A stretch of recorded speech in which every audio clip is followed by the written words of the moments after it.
Hello, all you awesome people. Welcome back to the channel. I am, as always, I am your host, Geek Viz Hoove, and we have yet another episode of I Just Watched as we continue on with our Oscars March. As we have here, we're going to be talking about I Just Watched Bugonia, the it's hard to explain. the dark comedy movie that is also up for Best Picture at this year's Academy Awards. If you don't know already, Oscars March is me watching all of the nominees for Best Pictures at this year's upcoming Academy Awards, aka the Oscars, the biggest award ceremony for film. And we got the 10 nominees to be crowned as the best movie of last year. And I'm watching all 10 of them. This is the 8th in the list. Yes, this is the 8th in the list as we've already watched. As the brief recap, we've already watched Sinners, One Battle After Another, Sentimental Value, Train Dreams, The Secret Agent, F1, this, Frankenstein. That's the other one. So yeah, those are the 8 out of our 10 Best Picture nominees we have already watched. The last 2 we have left are Hamnet, which should be dropping at the start of this following week if I upload what I'm supposed to upload. But that's gonna be the one coming next, and then we're gonna finish things off with Marty Supreme, and that'll be all 10 of our movies there. So I'm watching them, and if you're new to the I Just Watched, I kind of go over the movies. I talk about a brief little overview of the movie in total, just general facts. Give a little bit of the story way without diving too much into it and recapping everything. Go over some important elements, again, without spoiling or diving too deep into things.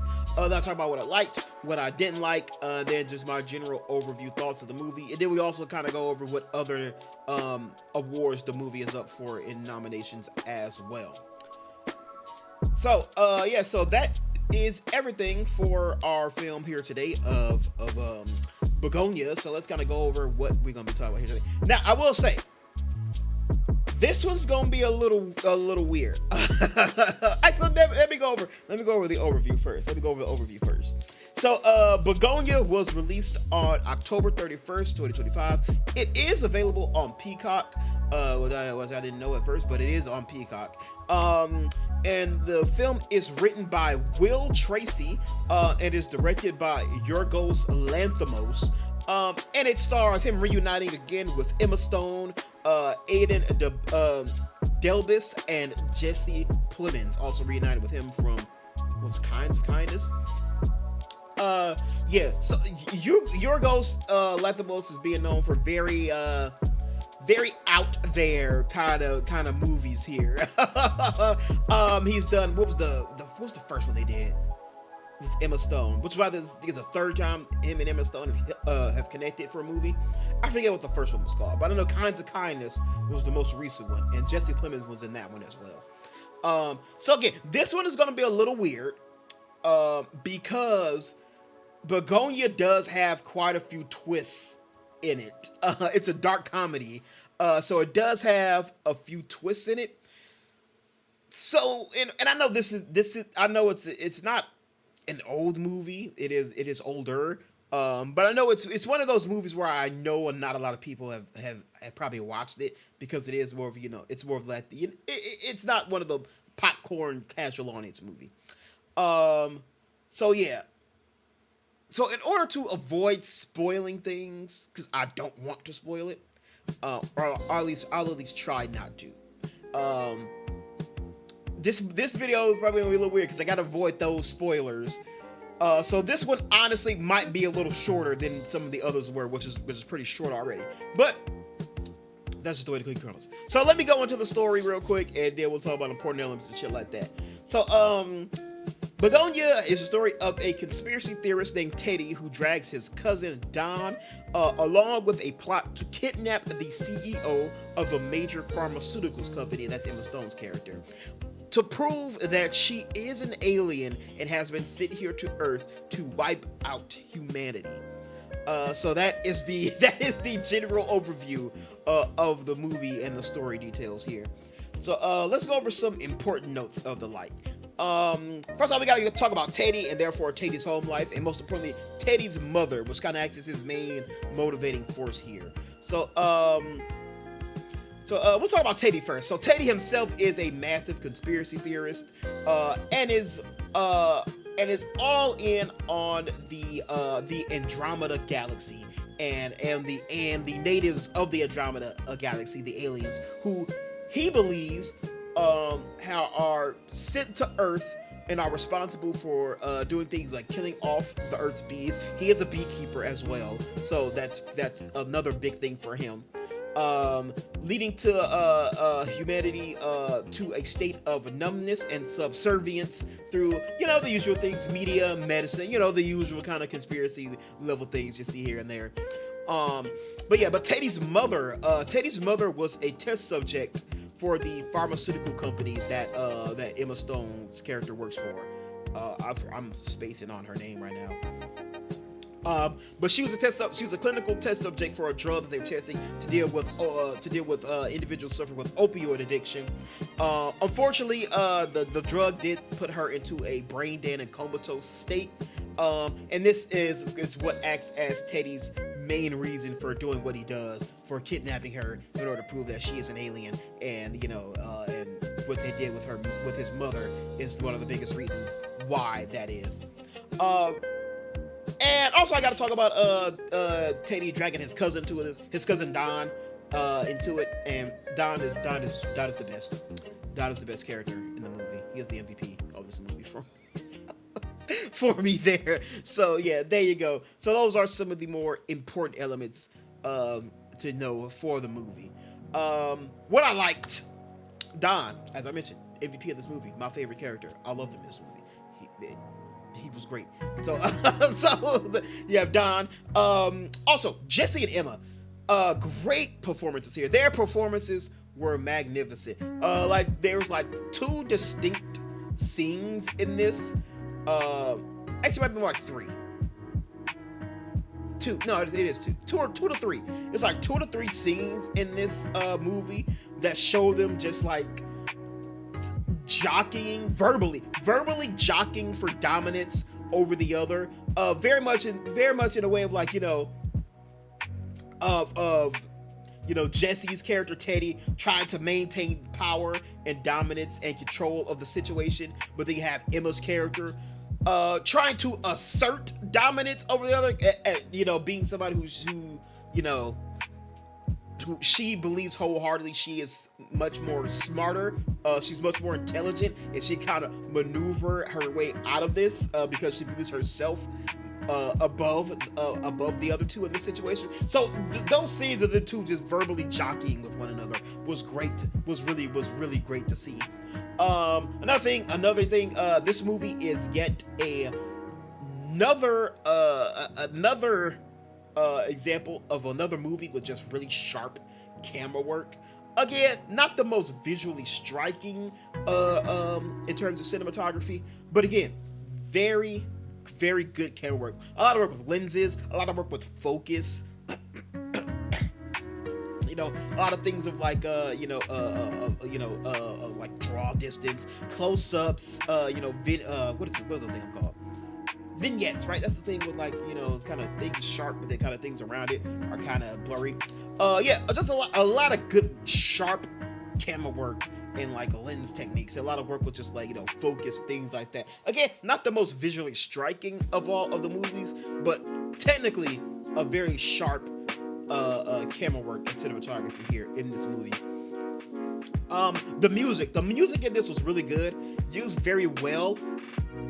Also used very weirdly, like a lot of moments are the music is really used to play up sort of the dark comedy aspects of it, things that are supposed to be these high tense moments. And sometimes they have to be played a little bit more hilariously with the music, to draw out some tension on more comedic moments. So the music really is also used very well in this.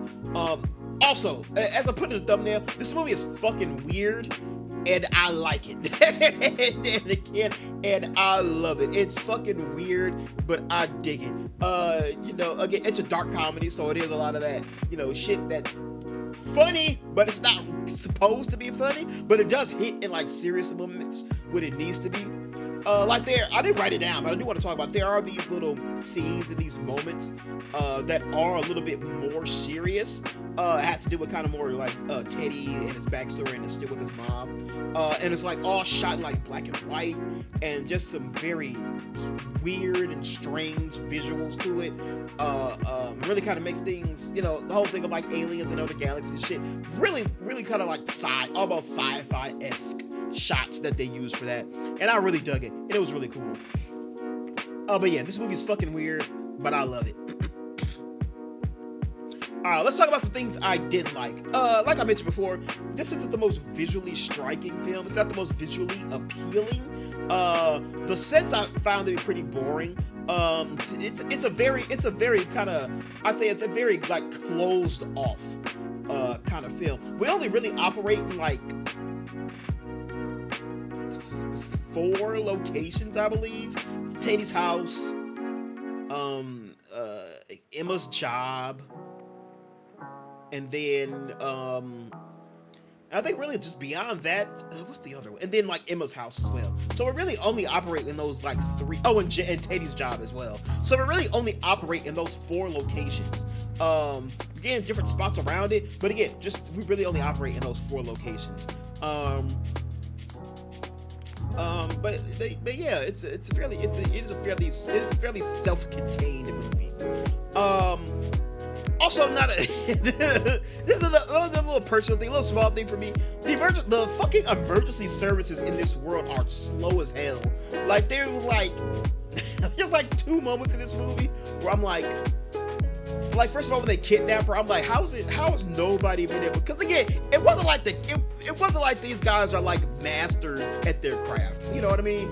They did a very bare minimum job when it came to the kidnapping. And like, how did they not just instantly fucking find her? And there's another thing at the end. I don't want to spoil too much of it, but there's another thing at the very end when Emma Stone's character just gets away from them, like she's like an ambulance, and she just like gets up and leaves from the back of it and just walks away. And like, how are the EMTs not going after her right now? And so I was like, the emergency services in this world are just fucking slow. It's really weird. But yeah, again, that's about all I got. Again, I could spoil everything, but I don't want to. Because I feel like it's one of those weird movies and it has a twist in it that you have to see for yourself. It has twists in here that are like, just me explaining it, I feel like would do an injustice for it. So I feel like it needs to be seen, and you need to experience it yourself to experience the twist that happens in this movie. So again, so I'm like, it's probably gonna be a lot shorter than the other ones. But let's go over the Oscars March thing here. So I do want to bring the film is nominated for a total of 4 nominations. Of course, that includes the Best Picture nominations.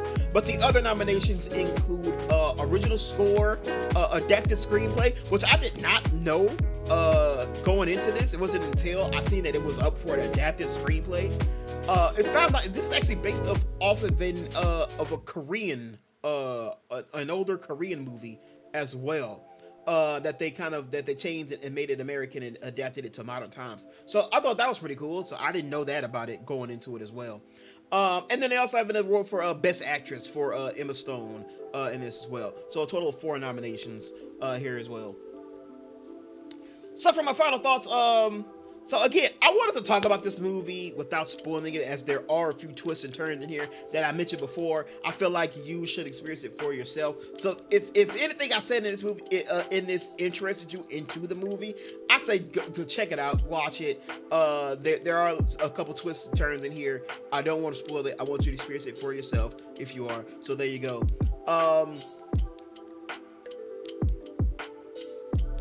Holy shit, I'm just noticing. Okay, they used the lens from one battle. I thought this was is it the same cinematographer? I'm gonna look that up. If this was the same cinematographer that did one battle after another. So yeah, so of everything here, the writing is very good. The writing in this is very good. I didn't mention it before, but yeah, the writing in this is very, very good. There's some entertaining dialogue amplified by the top tier performances from Jesse Plemons and Emma Stone. Like I mentioned, very sharp camera work, really sharp. A lot of lens. They're talking about it now. A lot of the lens, camera work and the lens techniques in this are really good.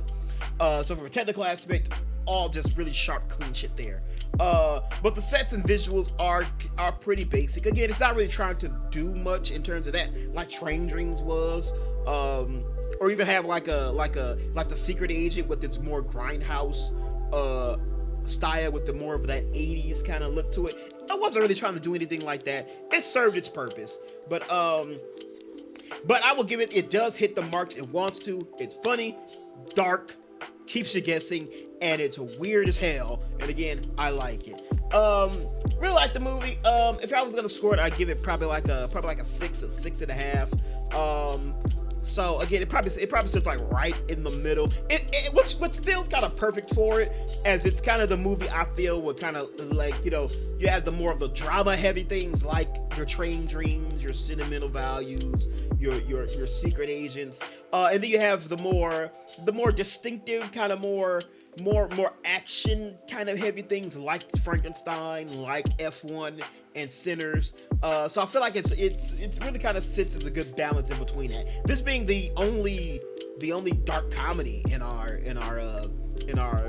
awards here for the best movie. So I give it to that. So yeah, so Bugonia, I give it a 6. I did enjoy this movie a lot. I could see myself watching this again. Which I don't think I mentioned that before, which is kind of what when I score these in terms of like rankings, that's what I'm kind of thinking of. In kind of a general casual moviegoer thing, which of these movies do I see myself going back to want to watch again? And that's kind of where that ranking system is.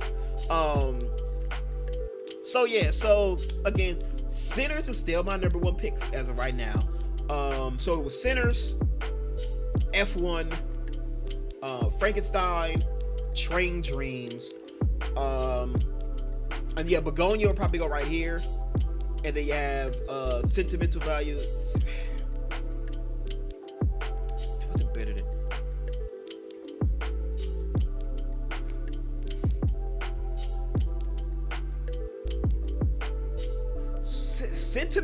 Sentimental Value might be the better movie, but between the two, if I had to pick between the two to watch again, yeah, I'll probably pick this. So yeah, so I'll probably go Bugonia, Sentimental Value, Secret Agent, one battle after another. Still at the bottom of the ranks there. I'm gonna push that agenda about this about that damn movie. So there you go. Yet again, another movie done and finished off for oh, that's my phone, man. Mute that. Yes, it is the X-Men theme song. But yeah, that is where I would place this movie there. So that's my rankings. That's another movie. That's another movie done. Another of these movies done. We are nearly done. We are nearly finished. I said done too many goddamn times. We are nearly finished. I have 2 more movies to watch now, and that is just Hamnet and Marty Supreme. That I think is a pretty damn good blend between them, because Hamnet, I know for sure, is going to be just the heaviest, the dramiest of dramas. I know I'm getting in that movie. And then from my understanding, Marty Supreme is kind of borders more on the lines of a more casual drama movie with a little bit more comedy and lightheartedness sprinkled in. But I know Hamnet is gonna be it's an old school period piece too. So I know that motherfucker's gonna be the dramiest of dramas.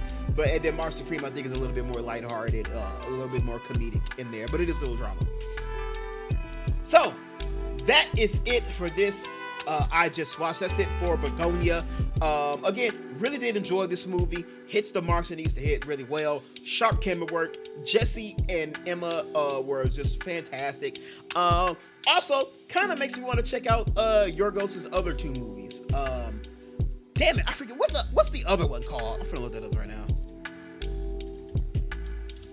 The first one he has with Emma Stone. Poor Things, that's what it's called. Poor Things 23, Kinds of Kindness 24, and then Bugonia this year. Those are like the 3 high run movies he's done so far. So I might have to check out Kinds of Kindness and Poor Things. I think Poor Things was up for Best Picture in 2023, wasn't it? She was up for Best Actress that year. It had hair, makeup, costumes. Okay, it wasn't up for Best Picture, but Emma Stone did get a damn Academy Award nomination for Best Actress. Did she win that one?